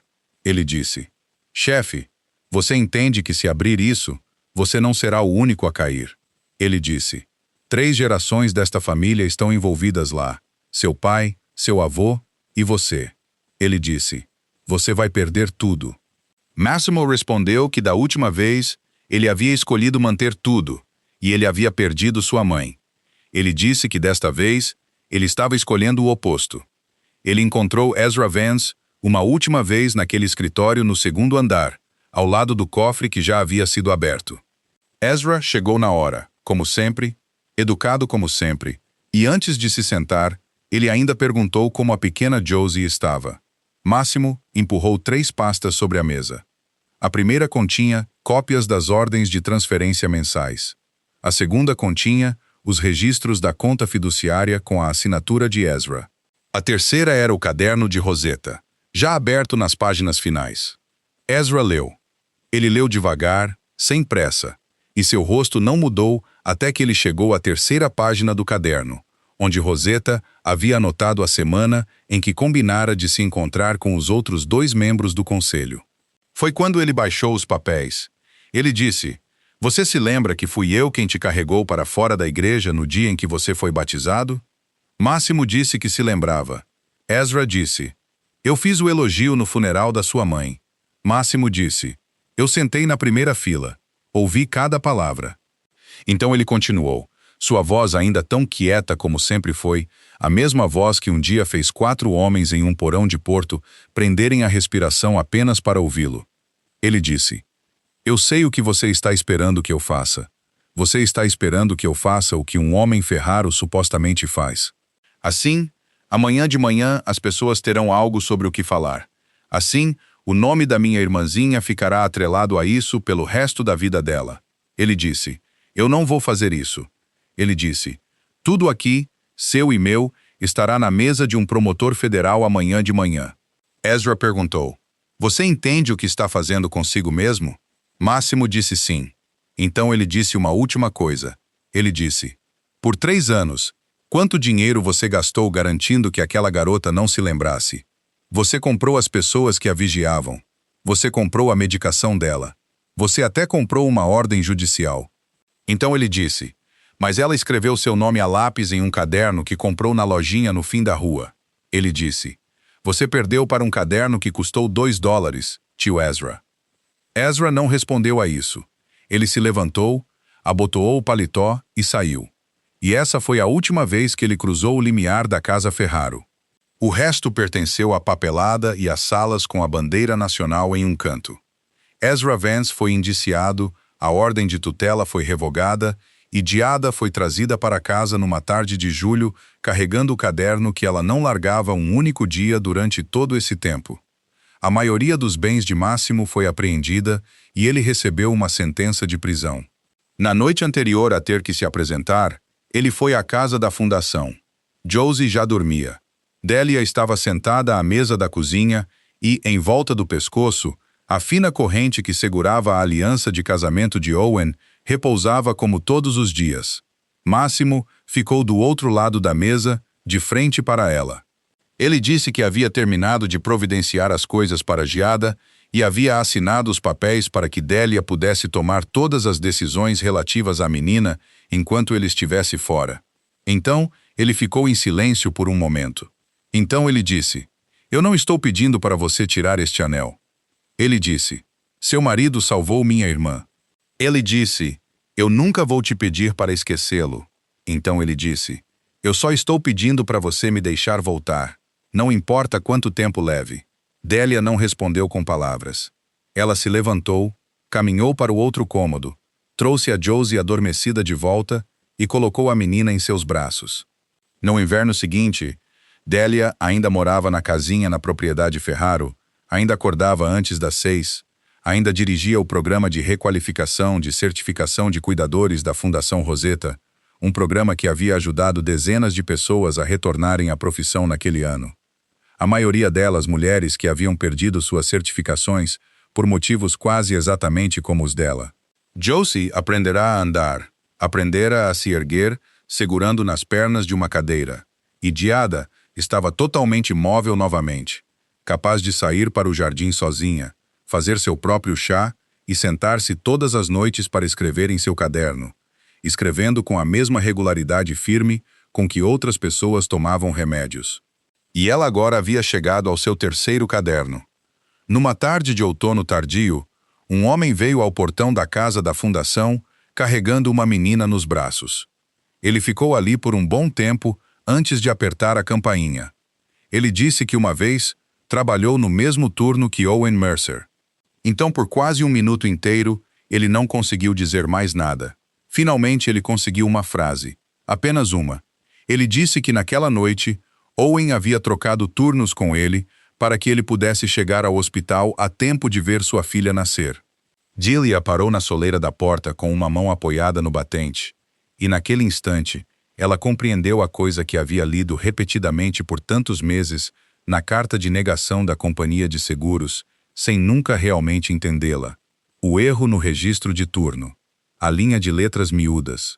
Owen havia morrido a caminho da cena durante um turno que, de acordo com a papelada, ele não estava designado para trabalhar. E por causa disso, sua esposa e filho não receberam um único centavo. Ele havia morrido porque era gentil. E essa gentileza era o que havia tirado tudo o que deveria ter restado para ela. Delia convidou o pai e a filha para entrar. Ela fez chá. Ela perguntou o nome da menina e perguntou com a voz mais gentil que tinha. Então, naquela manhã, uma manhã de inverno clara e amargamente fria, os portões da Fundação Ferraro no lado leste da cidade se abriram. Máximo Ferraro saiu. Sem terno, sem gravata. Apenas um casaco de pano comum que lhe foi devolvido junto com sua bolsa de pertences pessoais. Não havia nenhum carro preto esperando na calçada. Não havia ninguém andando atrás dele. Ele parou por um segundo fora do portão, apertando os olhos contra a luz do sol, e então ele a viu. Delia estava do outro lado da rua, com as mãos em um carrinho de bebê. Ela não correu em direção a ele. Ela esperou que ele percorresse toda a distância entre eles. Quando ele a alcançou, ela tirou algo do bolso do casaco e colocou em sua palma uma nota de R$ 100, dobrada em 4, lisa, gasta pelo tempo. Ela disse, "Isso pertence a você." Ela disse, "Eu guardei para você por tempo demais." Máximo olhou para a nota em sua mão e não conseguia dizer uma palavra. No caminho de volta para casa, Delia disse para ele parar na torre na avenida. Ele não perguntou por quê. Os dois entraram no saguão, o saguão de pedra polida que refletia o próprio teto à luz do dia. Perto do meio do saguão, uma mulher mais velha empurrava um carrinho de limpeza, vestida com um uniforme desbotado azul acinzentado, exatamente o mesmo tipo de uniforme que Delia usara um dia. As pessoas entrando e saindo passavam ao redor dela, ao redor do carrinho, ao redor da poça d'água que ela acabara de limpar, ao redor dela do jeito que as pessoas passavam ao redor de um pilar.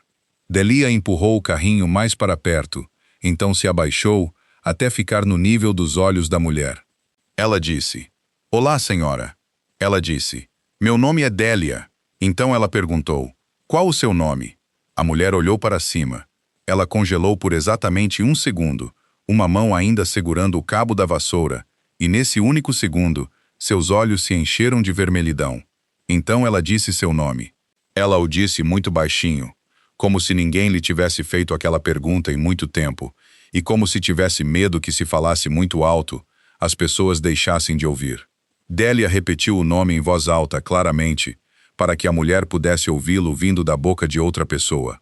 Máximo ficou atrás dela, então deu um passo à frente, abaixou-se também, e pela primeira vez em sua vida, ele usou aquela pergunta do jeito que ela o fez. As pessoas não ficam pobres porque lhes falta dinheiro. Elas ficam pobres quando ninguém mais as vê. Naquela noite, uma mulher que não tinha mais nada nas mãos, deu algo que uma família inteira e poderosa não pôde comprar: presença. A gentileza não é algo que damos quando temos mais do que o suficiente.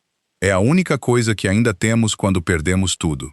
Se você cruzar com alguém hoje que ninguém parece ver, por favor, pare por 3 segundos e pergunte o nome dela.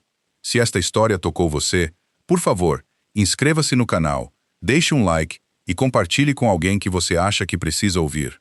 O que você sente sobre Delia e sobre aquela noite de inverno? Por favor, deixe um comentário. Lemos cada palavra e esperamos sinceramente ouvir o que vem do fundo do seu coração. Desejamos a todos que assistem a este vídeo saúde abundante, dias alegres e paz ao lado das pessoas que você ama. Adeus por agora e nos vemos na próxima história.